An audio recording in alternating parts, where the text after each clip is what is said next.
الرحمن الرحیم۔ میں بلا تمہید، بلا کسی مقدمہ کے، ہرنائی کے تمام علماء کرام، خطباء اور تمام دیندار طبقہ اور تمام مسلمانوں کو ایک المناک واقعہ سے آگاہ کرنا چاہتا ہوں۔ وہ واقعہ یہ ہے کہ شاہد کسی کو پتہ ہو کہ چند ماہ قبل یونین کونسل صدر 2 میں ایک شخص نے قرآن تقریباً 2 مرتبہ 20 یوں قرآن مجید جلائے۔ دوسری مرتبہ اسے پکڑا گیا اور اسے تانے میں بند کروا دیا گیا۔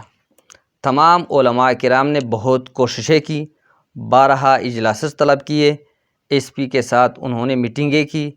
اس کے سگے بھائی کی موجودگی میں اس کے اقرار پر اور اس کی خوشی سے اس پر پرچہ کٹوایا گیا، اور جس کے تمام ریکارڈ، ویڈیوز، بیانات اب بھی موجود ہے اور محفوظ ہے۔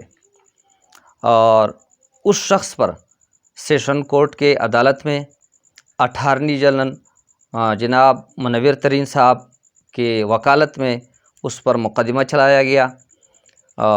مجرم کے اقرار پر اور اس کام کو دوبارہ کرنے پر اس مجرم کو 25 سال قید کی سزا سنائی گئی اور وہ یہاں سے مچ جیل منتقل کر دیا گیا۔ اب چند دن قبل 2-3 دن قبل ہمیں پتہ چلا کسی ذریعے سے کہ اس مجرم کو دوبارہ ہرنائی لایا گیا ہے۔ کل میں بذات خود ہرنائی تانا پہنچ چکا ہوں اور اس مجرم کو دیکھ کر اس سے مل چکا ہوں۔ وہ واقعتاً یہاں لایا گیا تھا کہ اس کام کے پیچھے یا تو پیسہ ہے یا ایک منظم سازش اور ایک لابی کار فرما ہے۔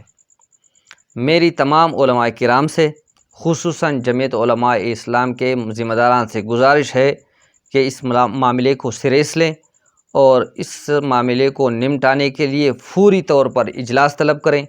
ایسا نہ ہو کہ کل یا پرسوں جج اسے طلب کرے اور اس کے معافی پر یا اس کی اپیل پر اسے رہا کر دیا جائے۔ مچ جیل سے یہاں منتقل کرنا اس کے رہائی کی راہمواری ہے۔ ہمیں اس اقدام کو پوری طور پر روکنا ہوگا۔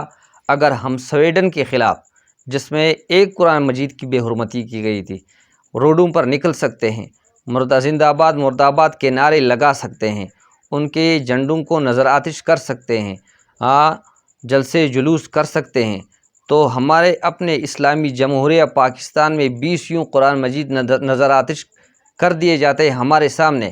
ہمیں ایک تو پتہ بھی نہیں ہے اور دوسری بات یہ ہے کہ اس مجرم کو ہمارے سامنے رہا کیا جاتا ہے تو کہاں گئی ہماری غیرت، کہاں گئی ہماری مسلمانی، کہاں گیا ہمارا ایمان۔ لہٰذا میں زیادہ بات لمبی نہیں کرنا چاہتا۔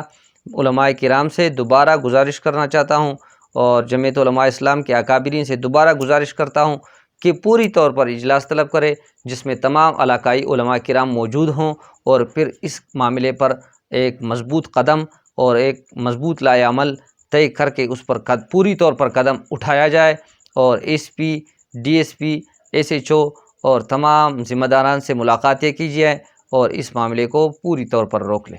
وما علینا الا البلاغ۔